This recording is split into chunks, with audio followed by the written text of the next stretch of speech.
পয়লা বৈশাখের ভোর থেকেই যশোর শহরের বিভিন্ন স্থানে শুরু হয় নানা অনুষ্ঠান, চলে রাত পর্যন্ত।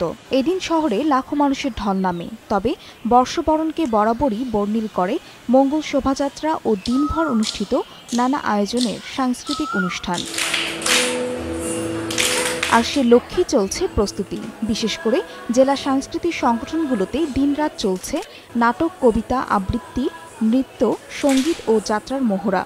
এসব অনুষ্ঠানের মাধ্যমে পহেলা বৈশাখে শহরবাসীকে উৎসবে মাতাতে পারবে এমন প্রত্যাশা সংগঠনগুলোর। ব্যাপক আকারে প্রস্তুতি নিয়েছি। আমাদের কাজ প্রায় শেষের দিকে। ভারতীয় একটা শিল্পী সংস্থা নিপ, তাদের এখানে পারফর্ম করার কথা আছে।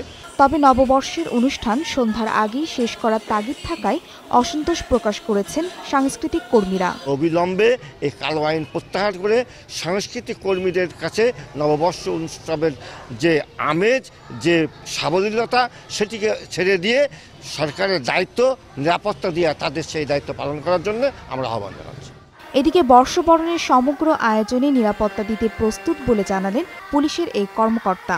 যে সমস্ত ভেন্যুতে এবছর পহেলা বৈশাখের সাংস্কৃতিক অনুষ্ঠান অনুষ্ঠিত হবে, সেই সমস্ত ভেন্যুতে আর্টসওয়ে, মেটাল ডিটেক্টর এবং সিসি ক্যামেরার আওতায় এনে আমরা নিরাপত্তা ব্যবস্থা গ্রহণ করব।